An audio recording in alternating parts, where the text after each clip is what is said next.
कई कोट पाताल के वासी, कई कोट नरक सुरग निवासी, कई कोट जन्मे जीवे मरे, कई कोट बोजूनी फिरे, कई कोट बैठत ही खाए, कई कोट काले थक पाए, कई कोट किए धनवंत, कई कोट माया में चिंत, जय जय पाणा तह तह राखे, नानक सब किछ प्रभु के हाथ है। जय जय पाणा तह तह राखे, नानक सब किछ प्रभु के हाथ है।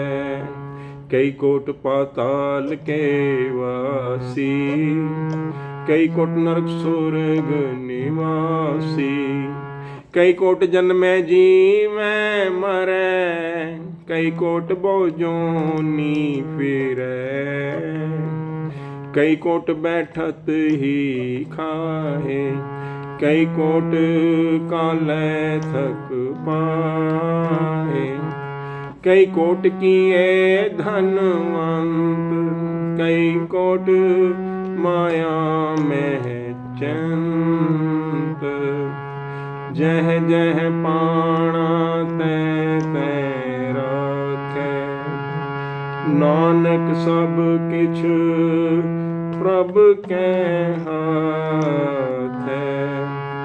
जह जह पाणा तह तह राखे, नानक सब किछ प्रभु के हाथे। वाहिगुरु जी का खालसा, वाहिगुरु जी की फतेह।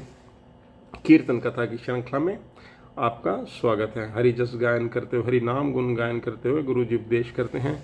कई कोट पाताल के वासी, कई कोट नरक सुरग निवासी। तो जहाँ हम एक ओंकार वाहिगुरु की आराधना करते हैं ना कि सभी एक ओंकार स्वरूप है, वहीं प्रभु जब अपने आप को अनेक में प्रकट करता है ना, तो उस अनेक की भी कितनी, क्या मतलब कहें कि कितना विशाल है वह। ये समझिए कि हम कहते हैं कि धरती पर कितने लोग बसते हैं, अगर धरती की सतह के नीचे जितने प्राणी बसते हैं उनकी संख्या भी बहुत है, करोड़ों में है। और कई कोट नरक सुरग निवासी। अब नरक सुरग तो तुलनात्मक चीज़ें हैं ना। अब कोई कड़ी मेहनत कर रहा है, वो भी धूप के अंदर, तो उसके लिए तो पेड़ की छाया भी स्वर्ग जैसी है। जो हमेशा वातानुकूलित में रहता है, एसी में रहता है, उसके लिए पेड़ की छाया हो सकता है नरक जैसी हो। तो ये तो तुलनात्मक चीज़ें, परंतु करोड़ों आत्माएं इस नरक सुरग के जंजाल में भी अटकी हुई हैं। कई कोट जन्मे जीवे मरे, कई कोट बहुत जोनी फिरे। अब ये ना जन्म मरण का भी तभी है ना, जब तक मुक्ति नहीं मिलती। जब परमात्मा के साथ आत्मा अगर विलीन हो जाए अहंकार को त्याग करके, तो जन्म मरण से मुक्ति मिल जाए। परंतु कई करोड़ हैं अभी उनको आगे नहीं है मुक्ति की, वो अभी बंधन में ही है, जन्म मरण से मुक्त नहीं हुए हैं।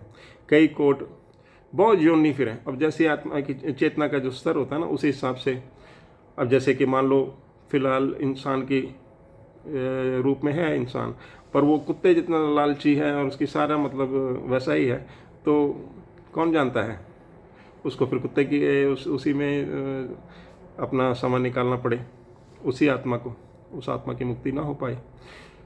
सो कई कोट बहुत जोनी फिर आए, एक योनि से दूसरी योनि में भागती रहती है आत्मा, भागती रहती है। तो ऐसी सजा भी परमात्मा ही देता है।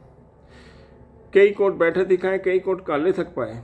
अब देखो रचना में कितनी मतलब विपरीत भी है एक दूसरे के। जैसे कई करोड़ों को जैसे बैठों को मिलता है खाने को, और ऐसे कई करोड़ों जो मेहनत कर कर करके थक जाते हैं तब भी पूरा पेट नहीं भरता।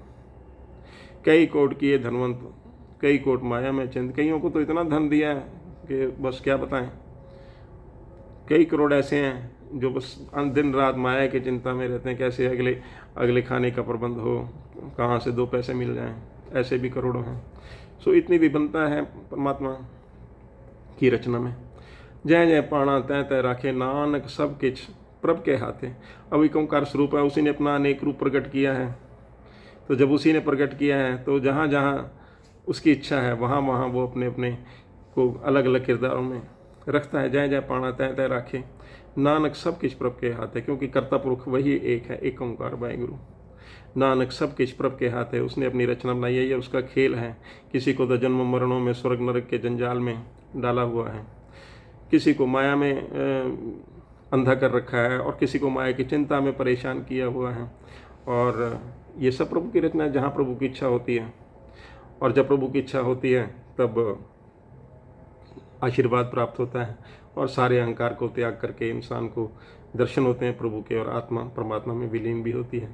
सो ऐसा गुरु जी उपदेश करते हैं। कथा करते हुए, कीर्तन करते हुए जो गलतियां हो जाती हैं उसके लिए दास को क्षमा करें, और अरदास करें कि कीर्तन कथा की यह श्रृंखला इसी तरह से आगे भी चले।